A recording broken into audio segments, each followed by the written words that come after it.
Welcome to another episode of Complete Developer Podcast, the podcast by coders for coders about all aspects of creating your best life as a developer. I'm Will, the accomplished developer and aspiring software architect. And I'm Beej, the journeyman developer sharing my journey in development.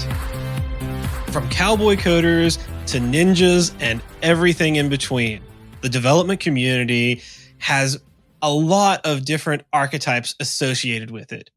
These different personalities and personality types can work together or cause strife in your life, depending on how well you can relate and work with them.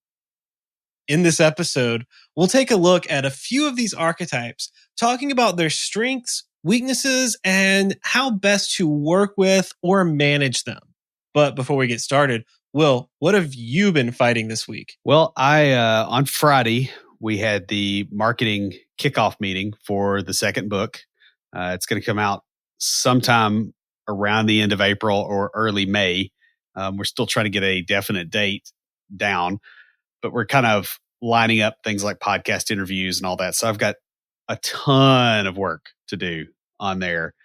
Thankfully, I don't have my social calendar is not exactly rocking right now because of the whole, Corona thing. So I think I'll be able to manage it. But yeah, I'm just buried at the moment between work and this and just trying to get, it's the beginning of my effective year. The way that I do things is like it starts April 1st. Mm-hmm. And so I have a bunch of stuff that, was prepped and ready to kick off. And a lot of it I can't do right now. But the stuff I can, I'm working on.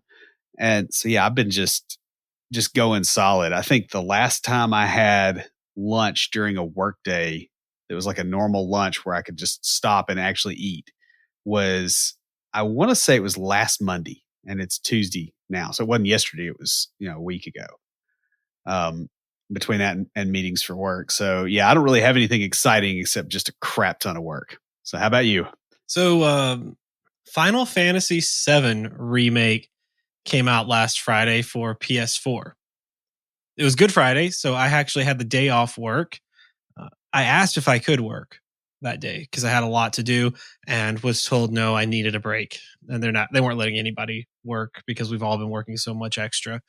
So I decided that morning to purchase it after spending some time working on the church's website. We were using this thing called Church Online Platform to stream to the website, but they are a bit overloaded. And since it's a free service, they're trying to catch up, but with so many churches going online these days, they've their bandwidth has just not been there, especially during regular service times. So I was setting it up so that we could, I was putting in an iframe basically so that we could have the service via restream through that. And so getting that all set up and stuff and the sizing because restreams embed it's in beta and it's not built for mobile responsiveness yet. So what's interesting is the way it works is it uses the places you're streaming to. So we're streaming to Facebook. So it uses Facebook Stream. So when you click on it, it goes into this, it looks really nice, but it's when you haven't clicked on it yet or when it's not streaming that I was trying to get that to look at least somewhat decent and playing around with that. I got it to working. It looks all right. It's not the prettiest to really get it to look the way I would like it to look. I'm going to have to write some custom CSS. But anyway, the game coming out on Friday, I kind of figured there might not be many of them around, especially with people not being able to get out and do much. So I called around, found out that the GameStop in Shelbyville, which is about 10 minutes away from me, had one copy, but they weren't letting people in the store. So when I called, the manager said what I would have to do is go online and purchase it there and I could pick it up at the store. But because it was someone who, the store didn't have it registered as theirs because it was someone who had pre-ordered and not bought it. So it wasn't online at the store. So he said, get a gift card and then call when I got to the door. And I thought, well, that's a little sketch, but all right, whatever. I really kind of want the game. Maybe it was his personal copy that he'd bought. He's just going to sell it to me. Whatever. I don't care. I want a copy of the game. So I went to Walmart, bought a Visa gift card. Yeah. He meant a GameStop gift card, which is a lot less sketch than I was thinking. Just be honest. Anyway, I gotta give a shout out to Adam, the manager there at the Shelbyville GameStop, because he went out of his way to try and make it work for me. And turns out that Walmart gift cards, like the Visa gift cards, take 24 hours to activate. Oops. It does not say that on the outside packaging of the gift card. I was quite frustrated. Yeah. I was very, very upset. I went around to several other stores looking for GameStop gift cards and nobody had any. Yeah, I think there's probably some reasons for that with the gift cards, just so that they aren't used for things like, money laundering, or they aren't stolen and somebody activates a bunch of them and then leaves. Yeah. Probably, but still, it was very frustrating. It's not that it took 24 hours to activate that frustrated me. It was that it was not on the outside packaging. Yeah. I would not have bought it had I known that, but there was no indication. That's where the frustration came in. And so I eventually came home and just bought a digital copy and downloaded it. Surprisingly, for a 100 gig download, it did not take very long. I mean, I know I have fast internet, but it was snappy. Game is a lot of fun too, by the way. You remember Final Fantasy VII? Yeah. You play the Final Fantasy games? Yeah. I played the first one, and was it 3, on the SNES, and then I think I played 2, and then I played 7 when it came out on the PC. Mm-hmm. And that's the ones I've played. Yeah, 7 was definitely my favorite. It's been a while since I've played it. It's been a while since I bought a game on release day. The last game I bought on release day was Halo 3. So, funny story behind this one. Jason and I had gone to the movies the night that it came out, or the night before it came out. And so on the drive back to his place, we saw a line outside of GameStop. It was like 11:30, 11:45. And so we decided we were going to go back to his place and play video games. We decided to go into Walmart and get some snacks and laugh at the people that were standing in line at Walmart, because they had set up this huge thing with all this stuff there, and we're expecting people to be dressed up and all this stuff. Yeah, we walked in. No one was there. There was no line whatsoever at Walmart to buy the game. We just walked up, bought it, and left. Nice. Yeah. Usually you can find something to laugh at in Walmart, though. I mean, realistically. That's true. Though, yeah. We went back to Jason's place and played it that night. I've been thinking a lot about him lately. Yeah, I mentioned a little while ago. It's sort of we're in that weird time between the anniversary of his death and his birthday, and it's just this time of year I'm always thinking a lot about him. Even though she never met him, Amanda is actually going to help me celebrate his birthday in a couple weeks with pizza, Coke, in Oreos. So that's going to be fun. Yeah, I've actually thought about him a little bit here lately, just because with cystic fibrosis, what's going on right now would be extremely scary for him. Oh yeah, it would. Speaking of what's going on right now, Developer Launchpad went really well this past weekend. We had a few people show up to our online meeting. Yeah. And I thought about it after the fact. We might have had more, but it was Easter weekend. So I just want to say, guys, check us out on meetup.com if you want to attend online. You don't have to live in the Nashville area to join us. And it was kind of like a live podcast, but with people asking questions and a bit more discussion back and forth. So that was a lot of fun. But with all that said, let's go ahead and get on into Book Club.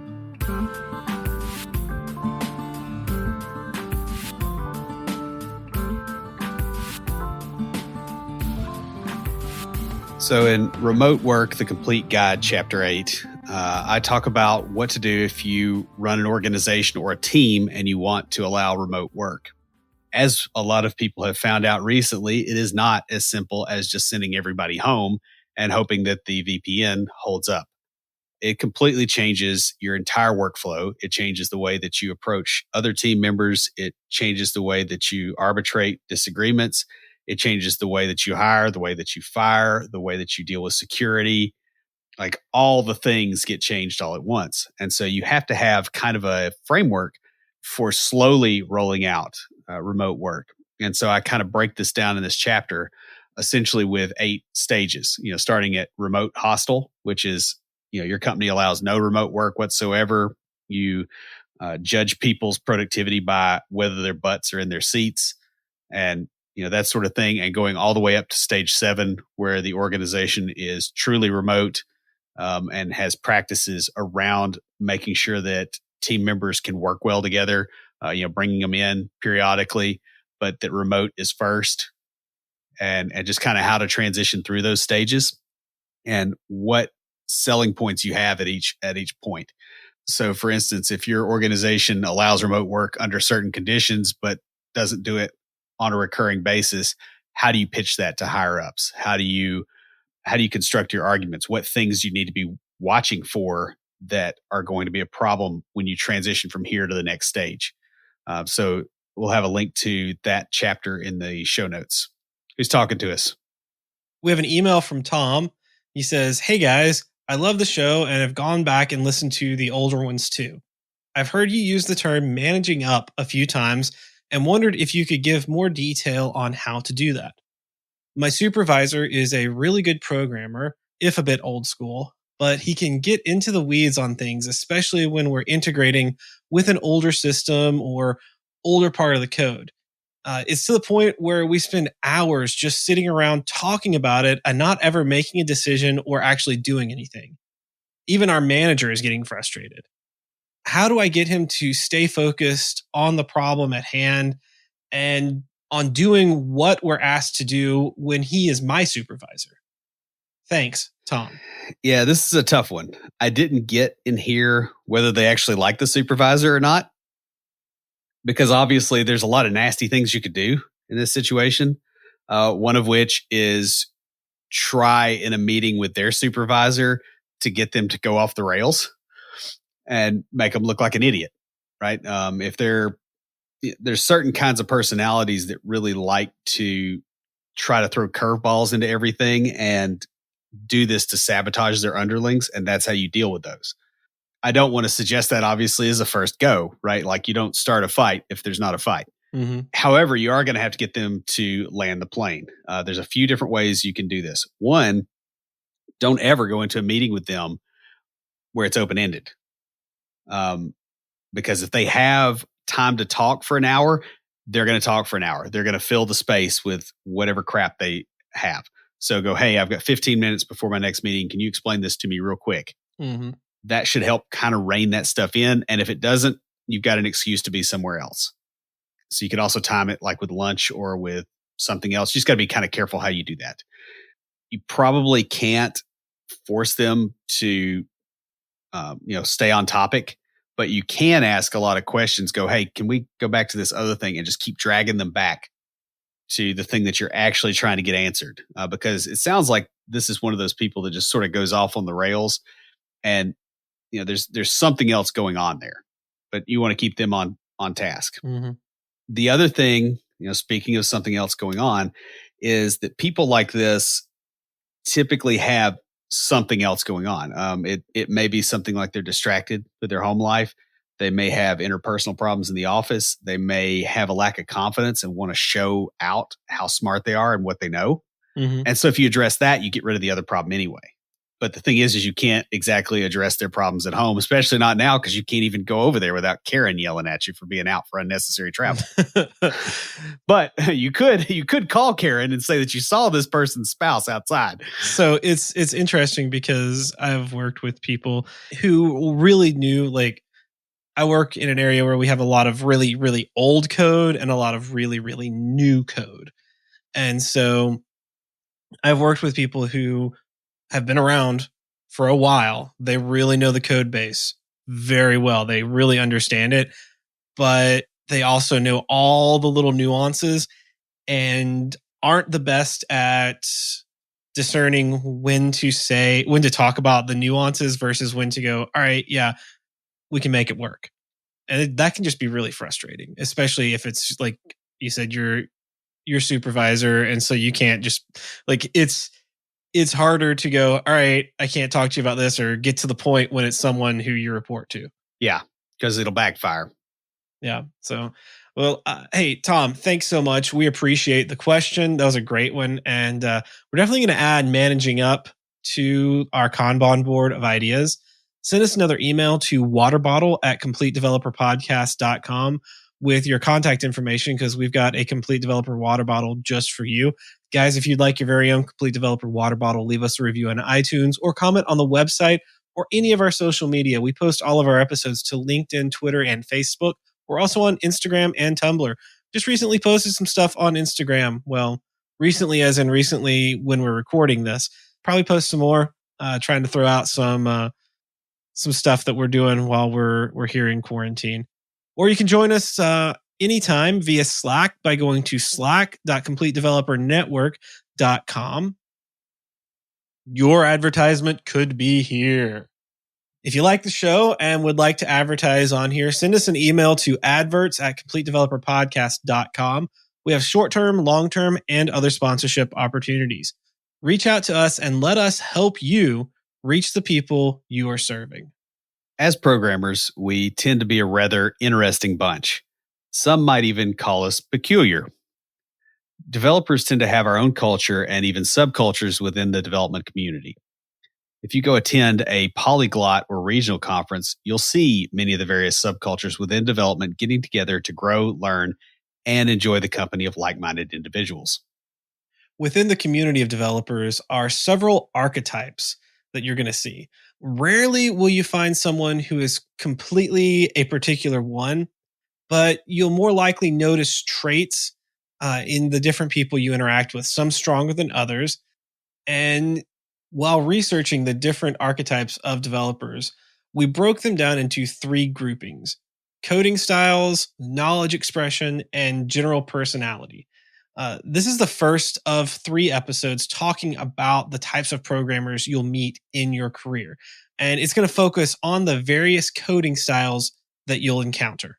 So before we get into this, let's talk a little bit about what an archetype actually is, without going just full on into Jung, just to kind of get the idea in place. Think of it as almost like a design pattern for personality. It's to solve a particular kind of problem and doesn't work well in certain other kinds of problems. Yeah, and these are like we said, a particular person isn't going to be all of this, though you may find these traits. They're traits that you see in people, almost personified traits. Yeah, it's aspects of a human being, not a hierarchical ontology. Mm-hmm. Yeah. Now, in this episode, we'll discuss each of these coding style archetypes, and we'll talk about their strengths, kind of where they shine, and their weaknesses. Then we'll finish up each one with how to best work with them or manage them if you find them on your team. And the first one is the cowboy or cowgirl coder. For simplicity's sake, we're going to call them the cowboy because cow people is what you run into in Walmart. And that's not the same thing. Wow. So, hey, you been to the chips aisle lately? Come on. So cowboy coders are a force of nature who can code 2 or 3 times faster than anyone else. They typically have a degree in computer science and believe that clean code and best practices do not apply to them, or at least don't apply to them evenly. Yeah, which is why they can code so fast. They're not trying to create clean code. They are trying to solve the problem, slinging together anything they possibly can. Yeah, and these people are great. They can be great to work with, but there are problems, right? The attitude that refactoring is kind of a luxury for city slickers. A lot of times the cowboy coders code is spaghetti and kind of stinks. Smells like several nights on the trail eating only beans, per Beach's words. Yeah.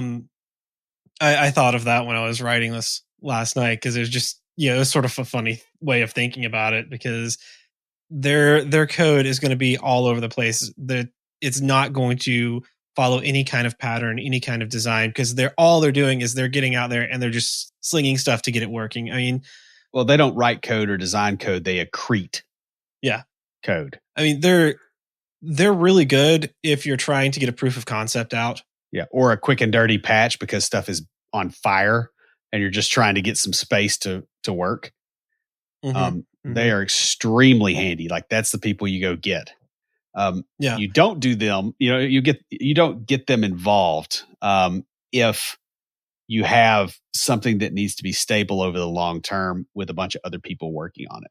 Yeah, cowboy coders are best on projects where deadlines are more important than anything else. If you have to get it done and you have to get it done fast, these people can sling code out there. It will be ugly. It'll be nasty. It will be unmaintainable, unscalable, but you can come back and rewrite later when you have time. You got to get something out right now. Yeah. So it's really handy for early stage startups, those kind of things where it's just, hey, we're trying to get money in so that we can eat ramen noodles for the next 6 months and really build this thing. So again, there's strengths, there's weaknesses. No. So speaking of strengths and weaknesses, the next one is the perfectionist. And a lot of developers seem to try to fall into this archetype, and it doesn't really go all that well for them because they aren't aware of the weaknesses. The perfectionist is the polar opposite to the cowboy coder. Their aim is to write the best code ever. So you can think of, you get the grubby guy that's out here, dealing with cattle, and then you've got the guy that is the futures share seller person for those cows. Right? That guy's in a suit and, probably, extremely clean, well dressed. Everything has to be just so. Yeah. While the cowboy treats code like cattle, the perfectionist treats code like their pet, or even worse, like their own child. They are really into it. They put all of themselves into this and building like the perfect thing. And they can even get confrontational and argumentative when they're asked to speed up the process or when told to build a less than optimal solution for the sake of time or money or something like that. Yeah, they tend to gold plate. And so, these people are, a lot of times they can be good architects after reality has seasoned them a little bit.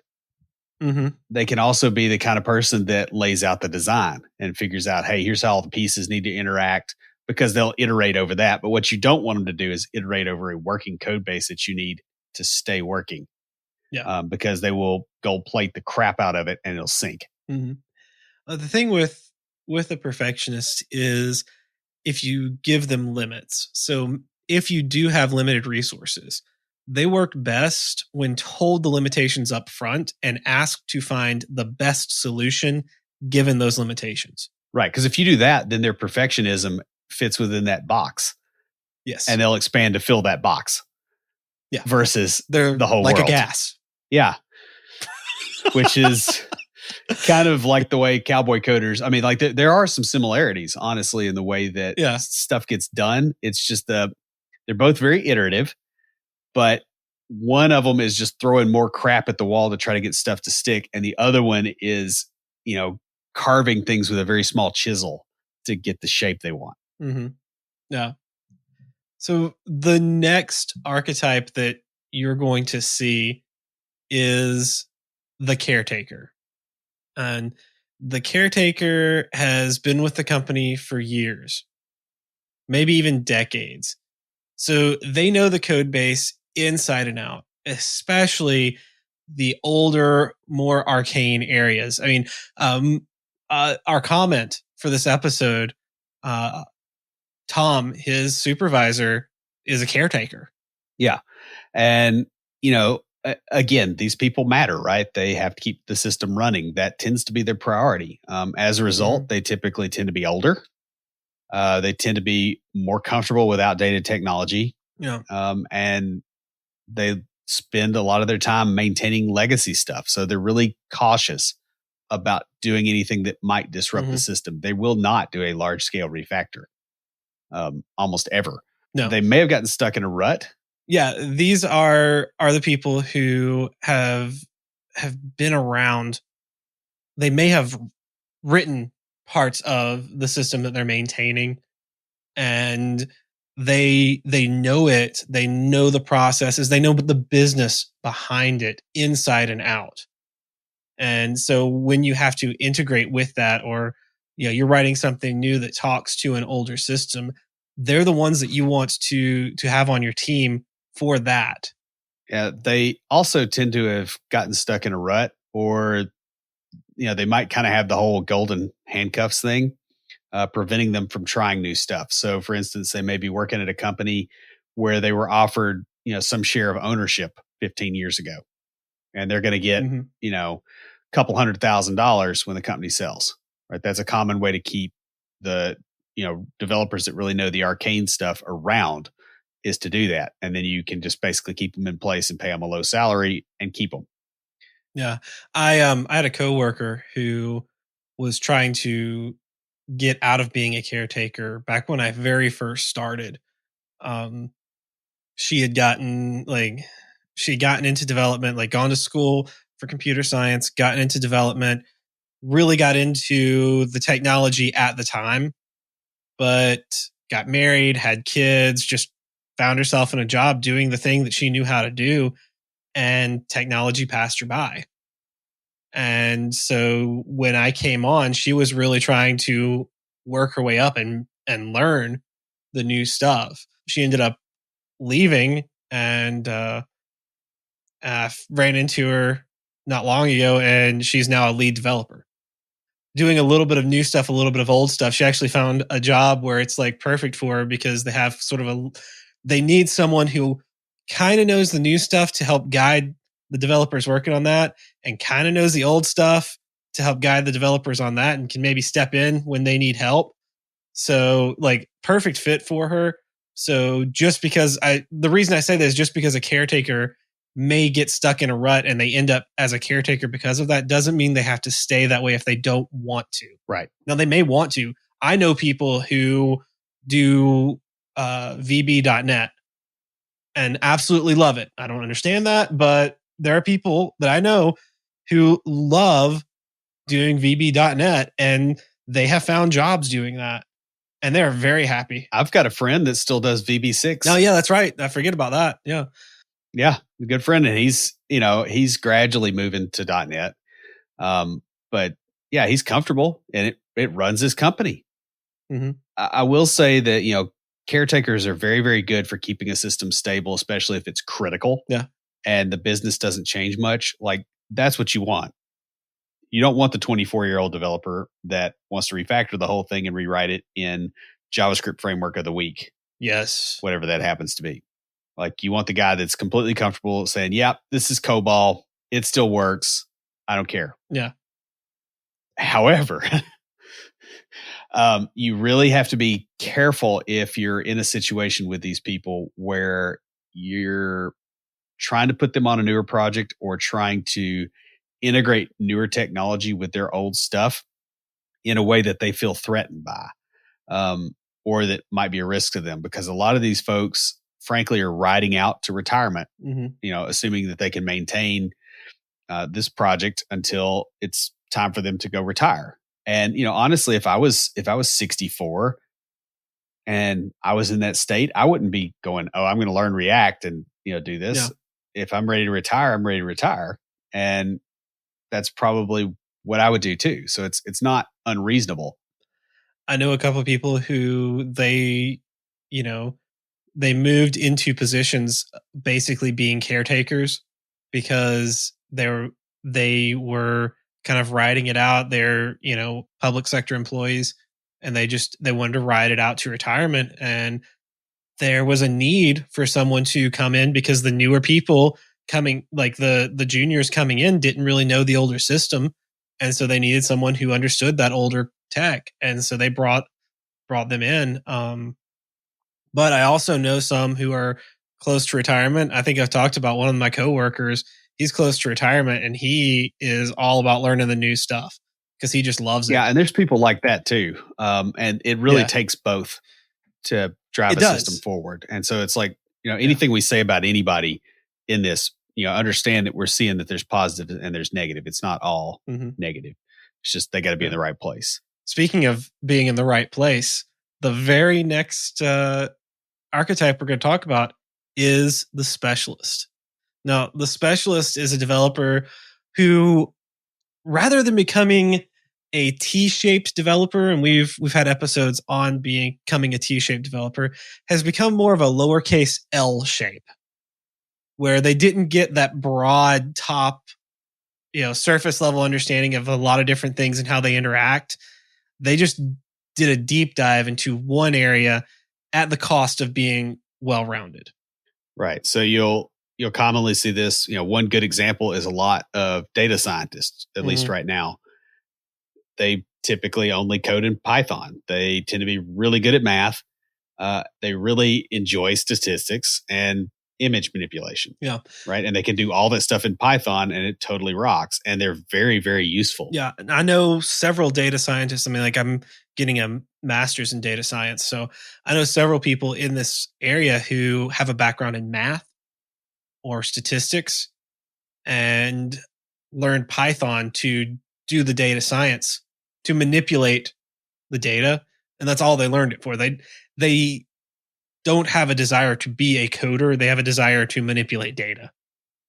Or I know some data analysts who did the same thing, learned some SQL and some Python to do that.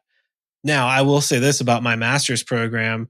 Like, we're learning a lot of computer science along with the data science. I think it's, sort of depends on where you go. Yeah. But and that's the interesting thing is, like, you can specialize. This archetype is not someone who has a general understanding of coding, may have coded for a while, and like you have a specialty that you do where you go in and help update older systems. And and mine is, honestly, about half of mine is more the psychology than it is the actual skill. Yeah. But but like, you can have a specialty. Like, when I first started, I was doing front end, back end, and database work. And now I primarily do API development, but that doesn't mean I can't do that. Like, the specialist, though, is not like that. They didn't go, all right, I'm going to learn kind of a well-rounded amount and then dive into one particular area of interest. They only dove into that area of interest. Right. Which does not describe me. Yeah, no, not at all. I've been all over the place. It's just, you do end up specializing as you get older and you get more seasoned, just because there's certain stuff you like and certain things where you understand how to fix the problems. Yeah.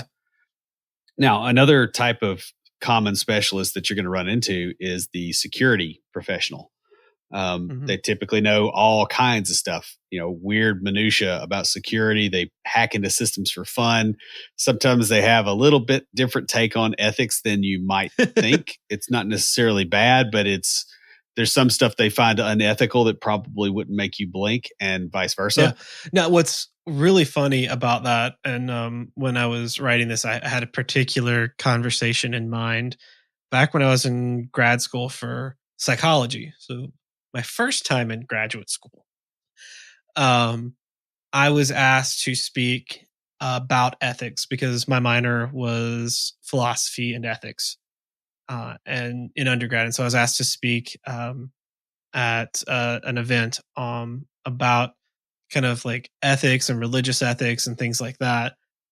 And I said something to my friends that next week at school, and one of them said, "But you're like the most unethical person I know." And like, I was about to say something, and my other friend, who we were sitting there eating lunch together, she, without even giving me a chance, says, "No, BJ has a different set of ethics. He's actually very, very ethical. He follows his moral guidelines. They're just different from yours." Yeah. Of course, so did the Zodiac Killer. Fair enough, but I mean, you got to throw that out there. Yeah. Well, I don't even know why I thought of the Zodiac Killer first. It's not like you're wearing a hoodie or anything, sunglasses.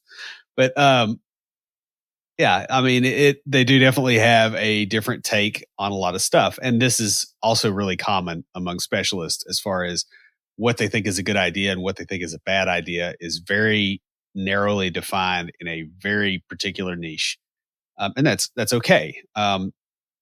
Specialists do really well if you put them on a very structured team where their role is defined and tasks are assigned by management. You do not want to put them on a scrum team where they get stuck in stuff that they're not good at, right? You Yeah. throw them, they are specialized. That's what they're there for. Let them do their specialty. hmm Yeah. So if you're not familiar with the concept of a Scrum team, um, those are basically everyone is sort of equal on a Scrum team. Yeah, and you do whatever shows up. Yeah. And so that does not work for specialists. Because they'll be asked to do things that they don't know how to do. They don't want to know how to do.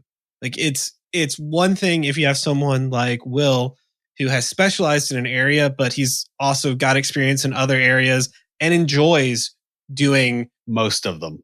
most of the different things. Like there are things like no matter what team you put someone on, there's going to be things people don't like doing, but it's not you're not going to put Will on a Scrum team and him go, I don't know how to do JavaScript. I only do Python. That's not Will. Yeah.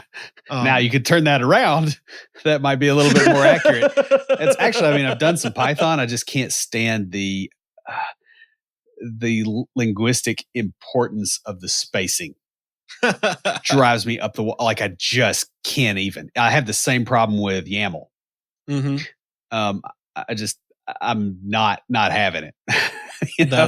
That cracks me up because that doesn't bother me at all. I like Python, but yeah, I like what I can do with it. I like what it will do. Like I think Django. Like I thought that was really cool. I liked playing around with that. But the language, I just couldn't get there. I couldn't get to where I could stand it, and it didn't matter what I did. So the next archetype we're going to talk about is one that I tend to fall into a lot, and that is the rebel. They're also called the experimenter, and this is one of the most creative types of programmers. Now, that being said, like programmers in general we're a creative bunch, y'all. We build things out of nothing a lot of times. Right. Castles in the sky. Yeah, basically. So in general, we as a group are just a creative bunch of people.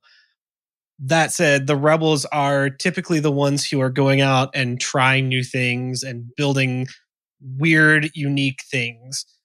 They're constantly looking for newer and better frameworks, languages, coding practices.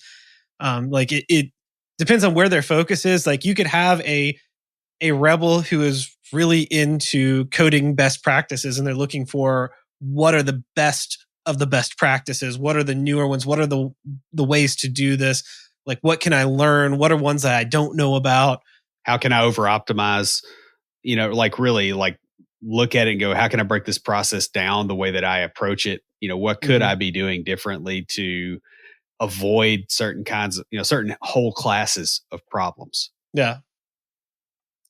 They tend to live by the motto, rules are meant to be broken.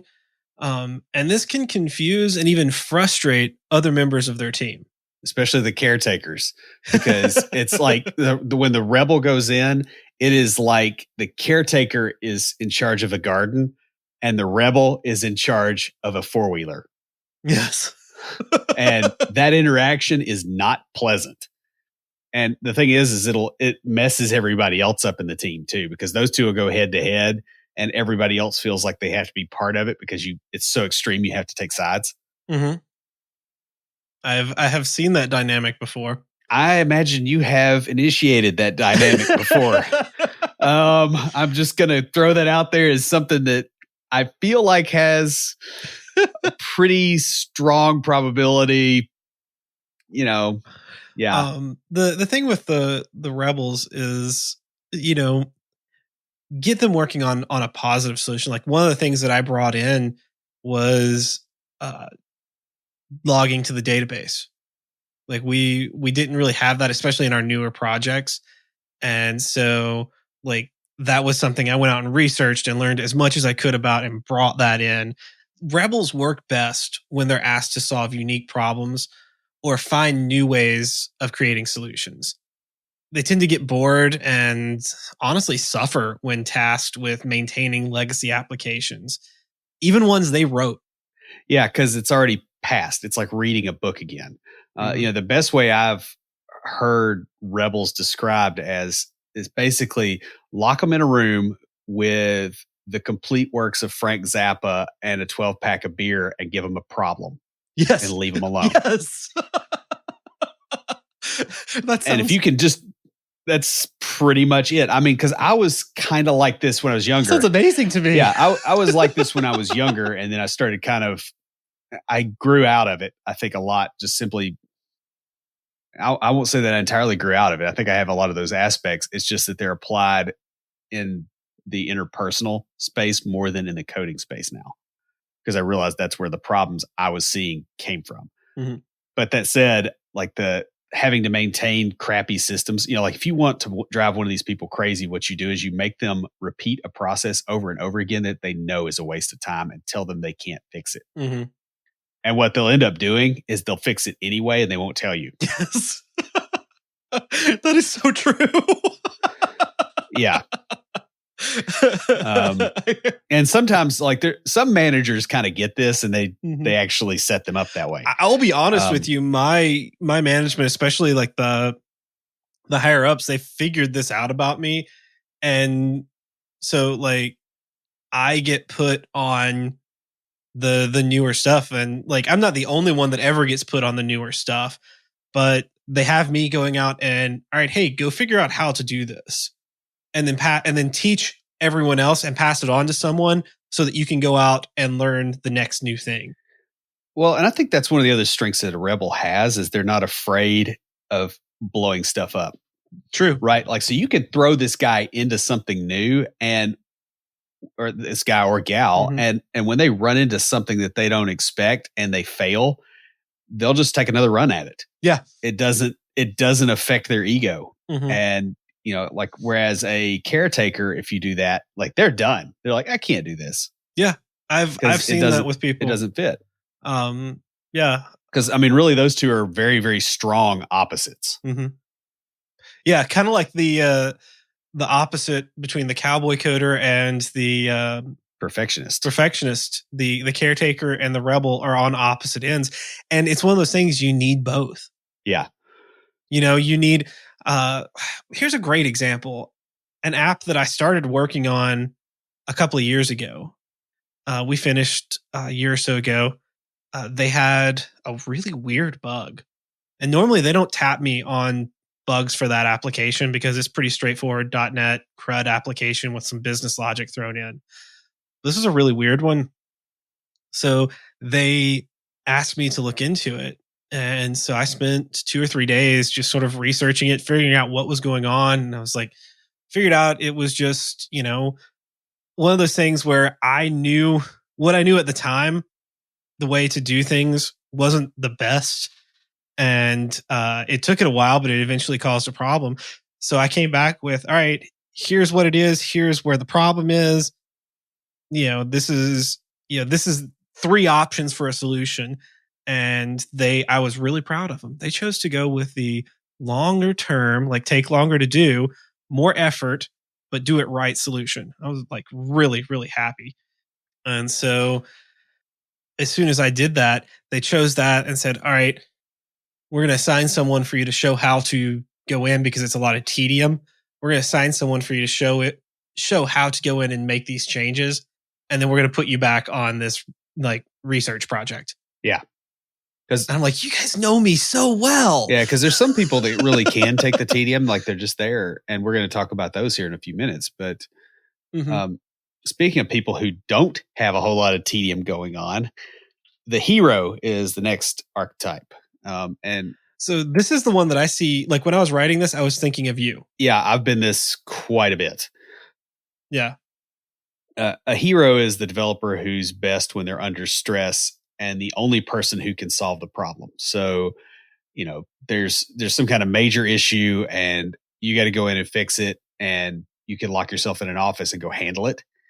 And it's not so much of, somebody hands you the problem and locks you in like you do the rebel and, gives you clear boundaries. You don't get a boundary, like you find the problem and you go attack it.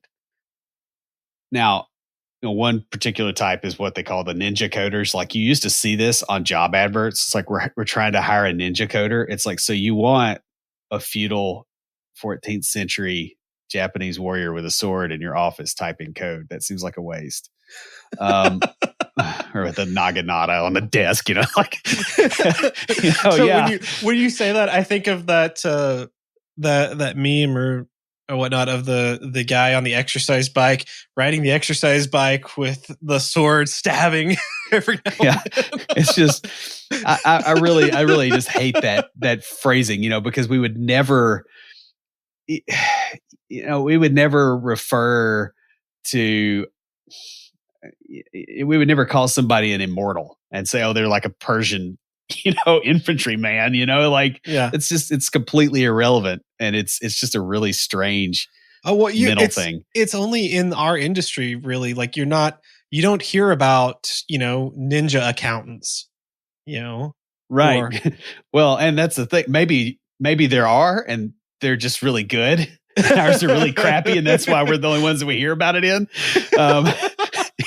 I don't know. There's just there's so many jokes that write themselves on that. Yeah. I just remember when there was a wave of that, and I just was, oh man. Yeah. Well, and then what happened, and the reason this stopped is people were having trouble moving out of those jobs because, especially if you went from a startup with this really unique job title to a more established company, and they're like, what does it mean that you were a ninja coder? Well, yeah, exactly. Well, I learned how to hide in the bushes and turn, pet chickens into explosives. Wow. What do you mean? Wow. What do you mean you don't want to hire me to write accounting software? I don't understand the problem. Yeah. So a lot of times the ninja coder is someone who works best alone and may have already solved the problem before you even approach them about it. They're just they work in the background and you don't ever really see them doing anything. You just see the effects of them doing stuff, because by the time they're done with it, by the time you notice it, they're done and have moved on to something else. Yeah. Now, the particular sub archetype that probably fits me a lot of the time is the paratrooper. That's the last resort developer who is sent in to save a dying project, because while they don't have the patience to work on long-term projects, they can get up to speed and fix something that's busted real quick. So you drop them in and they solve whatever problem they land on. Yeah. I've done a lot of this. Initially not intentionally, and then later on it was intentionally, and now I try to avoid it. Because I feel like I've kind of outgrown that mindset. It is wearing on you, but these are very useful people to have around. There is some risk though. The biggest risk with sitting in a hero is they may solve the problem in a way that only they can understand. So you have to make sure that they train other developers well enough so that the team can still function when they leave. And that's something early on in my career that I would fix stuff, and it's like, yeah, I came up with a rapid fix. I did it. It worked great. However, the next person behind me couldn't comprehend what was going on, or why the fix I did worked. Yeah, I would say this applies to heroes and rebels. Yeah. Well, there's a lot of overlap in the traits. Yeah, because the rebel is going to find, they may not be the person you send in, they may not be the paratrooper you send in to save a dying project. One of the interesting things about the hero, especially the paratrooper subtype, is they're able to come in and understand a project really quickly, get up to speed in a matter of days or weeks, whereas it would take other developers months to get up to speed on that project. Yeah, and some of that's technique, by the way, too. Yeah. But I mean, every one of these, they've got a set of ways that they approach things. Yeah. And this one's ways that they approach things tends to lend them towards quickly comprehending a project and going. Yeah. But not necessarily keeping it maintainable all the time.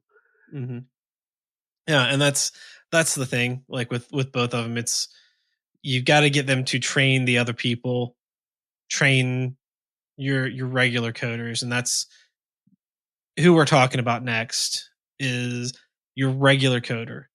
These are known as your 9 to 5ers. I think was it Scott Hanselman who enjoys using the term dark matter developers. I don't know if he came up with the term, but I know he uses it a lot. I've read a few blogs where he's talked about them and about the importance of them, not just like negatively. Yeah. But to a regular coder, good enough is the main objective.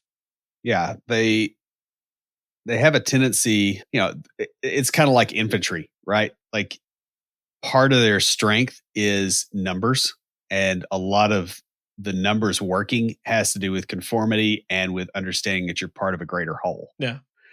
So instead of like, if you look at like movies about Greek combat, right? Like what was going on in 300 where the guys are like dancing around with spears and crap. That's not how they actually fought. What they did is they crammed together in a phalanx and they had their shields in front of them and their shields guarding the guy to their left and they're stabbing around the shield, right? That's how these people work. They figure out how to work in a team very, very well. They figure out all the ins and outs so that everybody can function as a unit. So it's not, like one of these versus a hero coder. The hero coder is going to nuke them. Yeah. 20 of these versus a hero coder, they're all going to be mad at the hero coder and they're going to be effective. Mm-hmm. And there's places where that's what you need because you just have a big honking system and you can't, you can't get a whole bunch of hero and rebel coders in the building because they're going to fight with each other. Yeah. Like the regular coder is the bulk of your coder. These are the ones who they have the skills and the knowledge and perform well enough to get by.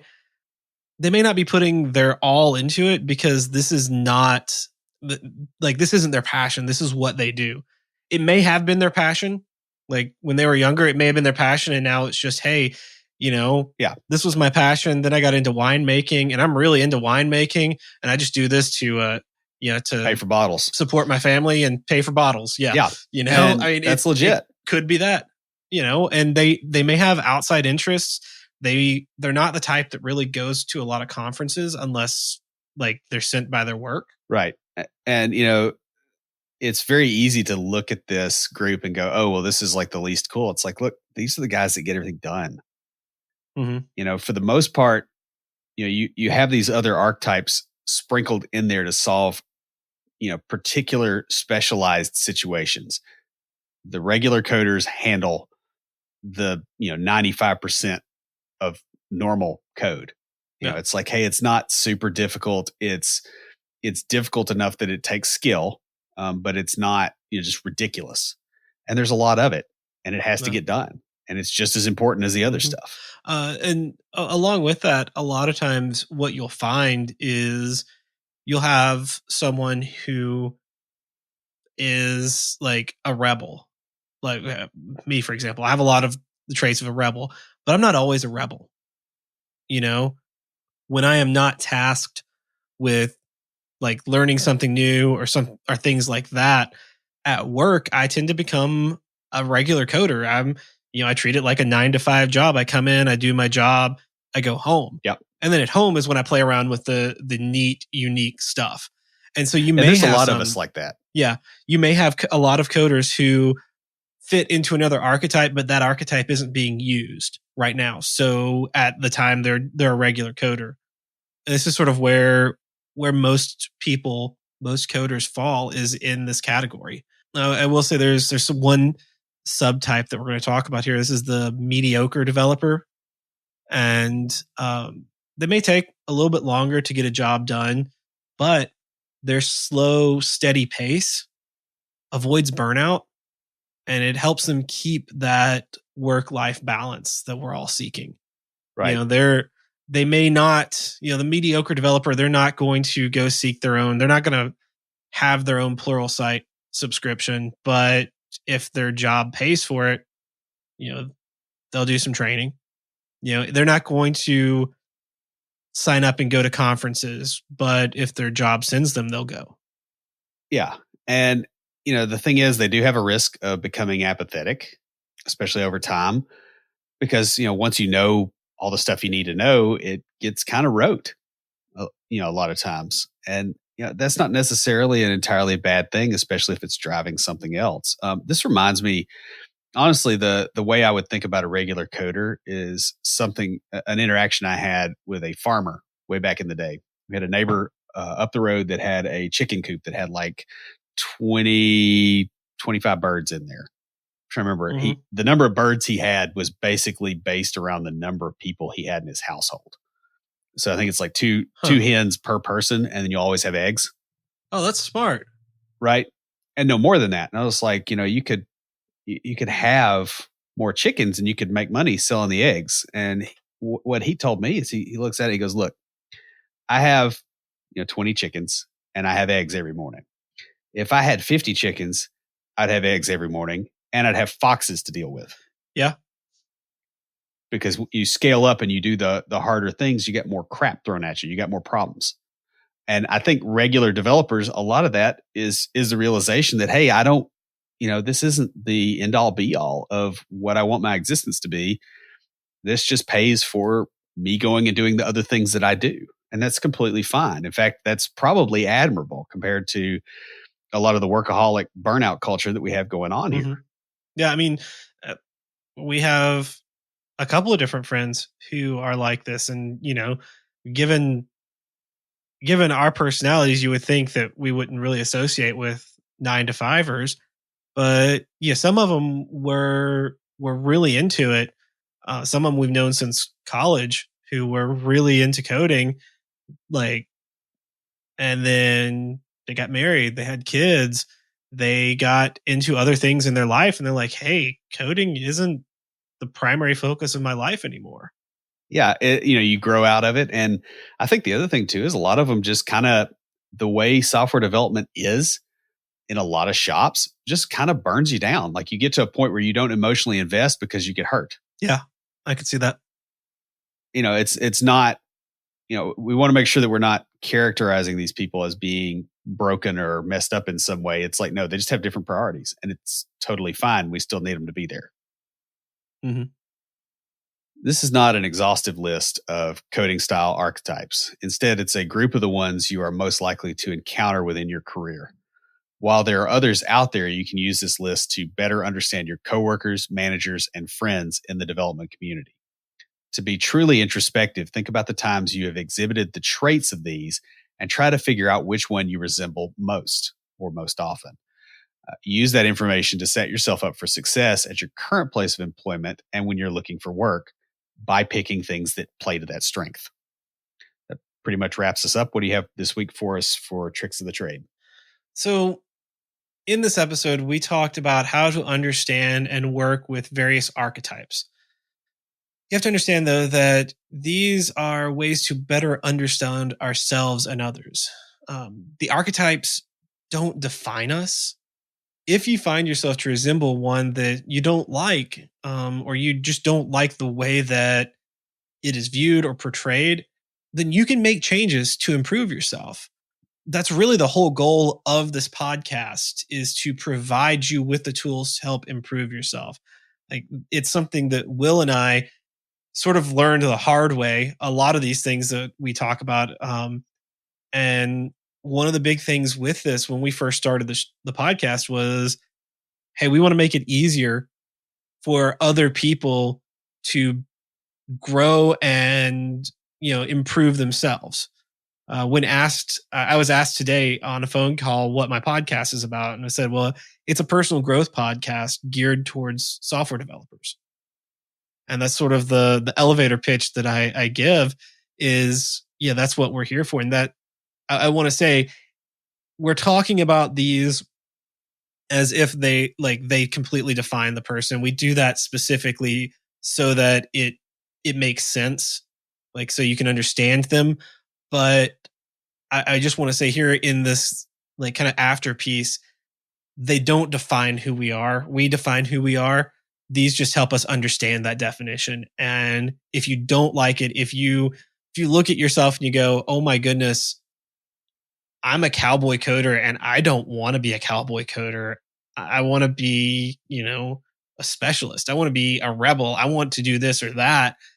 You can make that change. You can like, I'm not saying that one is better than the other, but if you see yourself as one, you're like, I don't want to be this, I want to be this other one, you can make that change. I just want to use this to encourage you to look at the things that we talked about and make that change. I think you kind of pointed to something there that's also very helpful. A lot of times you'll get on a team and you need to be a different archetype for the purposes of that team. Like you may need to just be a regular developer because you got other stuff going on in your life. You know, when my daughter was born, I was a regular developer. I'm sorry, I was not going to work myself to death because I was getting woken up 10 times at night. Yeah. And I've been on teams where I've had to be the maintenance guy because you got a bunch of, you know, younger developers that are wanting to change everything and you got to keep the system stable. Like you find the spot that you should fit in and maybe you alter the way that you approach things so that you fit there. These are more like tools for that. If you don't like the position you're in on the team, you can always move teams. Yeah. I mean, I wouldn't really suggest doing that at this point in time because I don't know, like, I'm not sure what the job market is like out there right now. I haven't gotten a lot of recruiter calls, but I think, like, I know a lot of companies aren't hiring. They've got a hiring freeze on. So I would not they don't know either. Yeah.